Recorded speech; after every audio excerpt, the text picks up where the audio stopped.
rapaz pediu para colocar nessa configuração por causa do... aqui onde bate mais sol, e por causa disso aí que ele dá uma sombra para cá.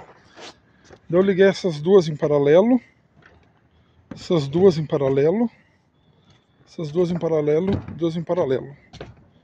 Coloquei a válvula de alívio no cavalete. Já que ele tinha essa bomba aqui, ele queria que colocasse na cascata.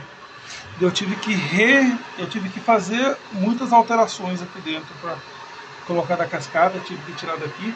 Eu coloquei a cascata junto com a bomba do aquecedor. Eu coloquei uma válvula de retenção para o aquecedor e uma válvula de retenção para a cascata, para elas poderem trabalhar em conjunto. Puxei daqui, tive que mexer também, porque se eu estava tudo aqui na frente, ia ficar muito apertado. E a casa de máquina. Boa.